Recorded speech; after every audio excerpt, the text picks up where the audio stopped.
folks, this is to introduce the last topic. Now, a lot of this, to be honest with you, is about you reading and pulling together notes. So I'll just kind of start you off on the sort of stuff that you need to know.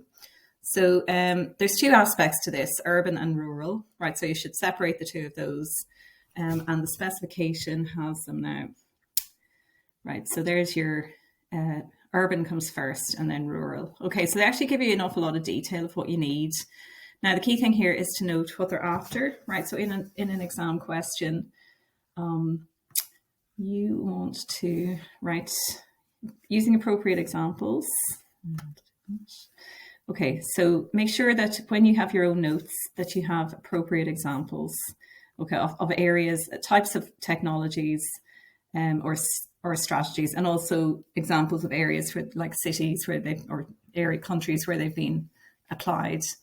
And the main characteristics. Now, these are listed below. Okay, so they're the main characteristics.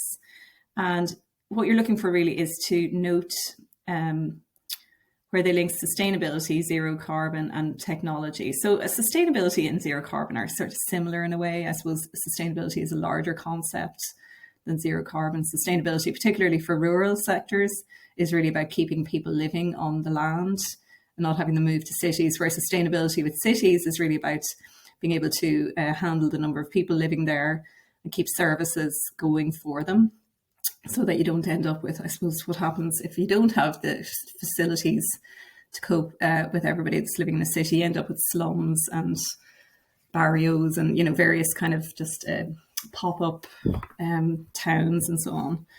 Okay, so concept and the role of technology, all right?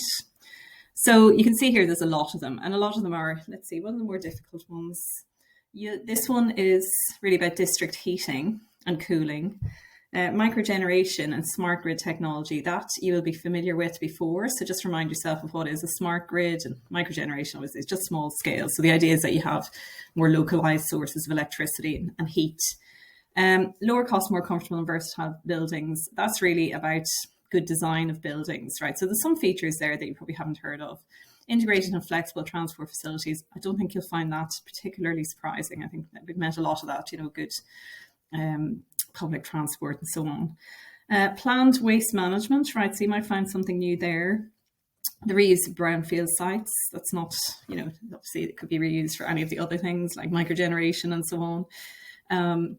Systems to deal with water shortage. You'll probably find that pretty new, okay? And this SUDS, right? Sustainable Urban Drainage System. This is probably where you'll just have to do a bit of reading. I would say that's a new concept.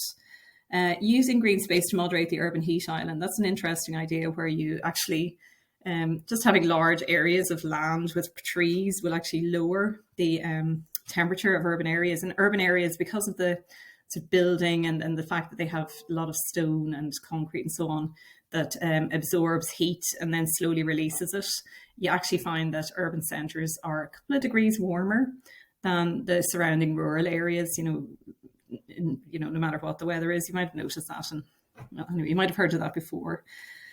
And using green spaces that work for, check this. This is new, okay? Unless you do geography possibly. And then the last one, that's not, I think that you won't find that terribly sort of conceptually difficult. Just the idea of having green spaces for leisure and for growing food and for allowing wildlife to flourish. It's not, not terribly hard to picture that. Okay, so you're going to focus on urban for now, hopefully, and we'll give that maybe a couple of days. I know, thank you so much to those of you who handed in your coursework, and I thank you for, where are they?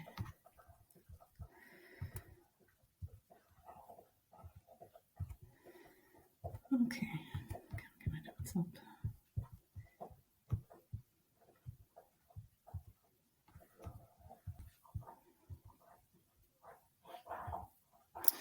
So here's the notes that I want you to use. I think Mr. Pan has a very similar set, but it's just with blanks. So I'm just going to give you these, and I'm sorry they don't really have any questions in them. So you're going to have to do a lot of constructing information yourself. So if you compare what I have here to the specification, I've got the very first bit of the specification in the box, and then the rest of it, I've just listed them. So the first ones, the hyphens in front of them in spec. Okay, so I've separated those out into sections, and I've included some links as well. So it's quite long, Okay, so what I suggest you do is do one of these kind of organizers that I'm so fond of. And I'll give you an example of how I would do that. So,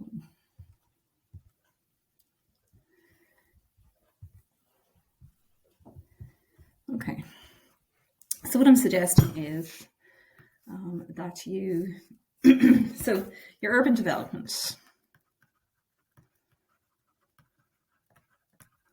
Okay, so just bear in mind, so the ideas that you need to pull in at each stage is sustainability, zero carbon, so that's about energy. Sustainability is really about handling the population that you have, as I say, without, providing services for all. So it's a wider concept than just the zero carbon. And then how technology can deliver that. So technology, really what you'll be focused on is technology delivering this and delivering sustainability, okay? And there may be design features as well. So it's not all about technology. Some of it is about design. Okay, so for example, if the first one is reduce heating and cooling.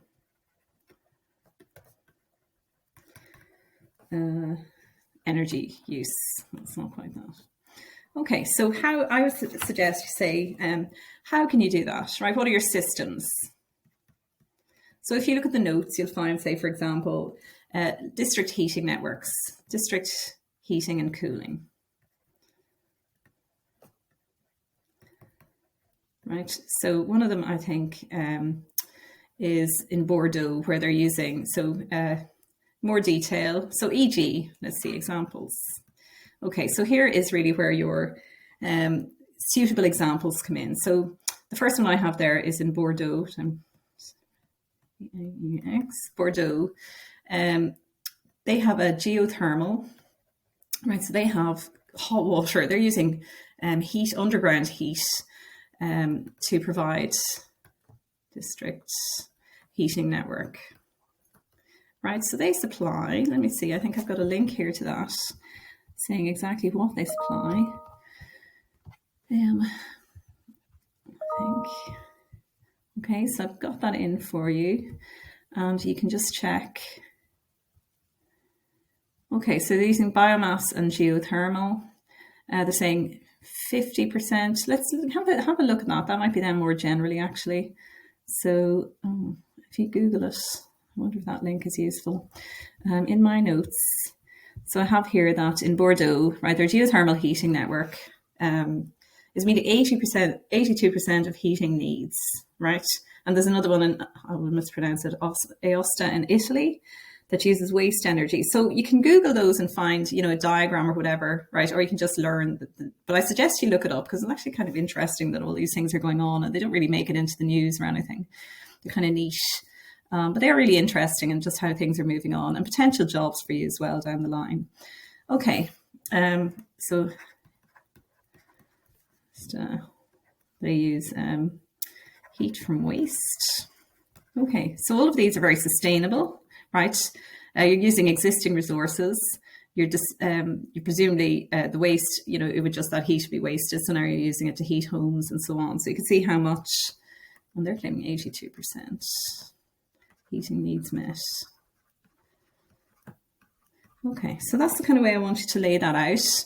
And as I say, just bear in mind, so this would be zero carbon. This one is probably sustainability and zero carbon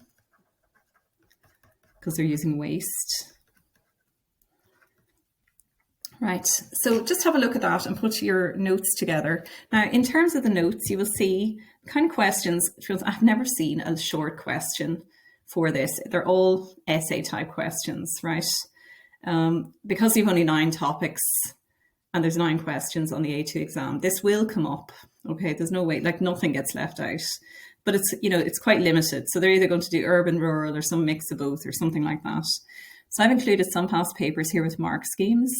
Now, the one thing I would say is, so QWC, the mark schemes, I wouldn't worry too much about them. The one thing I would do is definitely put in examples, right? So I know in the past they have sort of almost listed the specification as the answer, but you really need examples, right? It's just not enough to learn off the specification points and just say, oh, we need district heating and cooling. Like, just give examples if you want top marks. So that one was rural. That one's urban. Okay.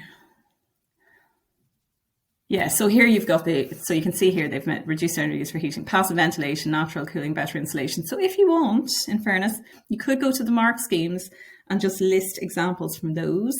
As I say, it'll be much richer. I haven't marked this. I have seen a lot of people refer to, I think there's a Bedside development in England as a sustainable urban development. Anyway, put your notes up just so I can have a check over them. All right, but do sort of reconstruct the information or deal with the information in some way. Don't just read it. Try and summarize it. Try and link it all into the mark schemes and all that. All right. Good luck.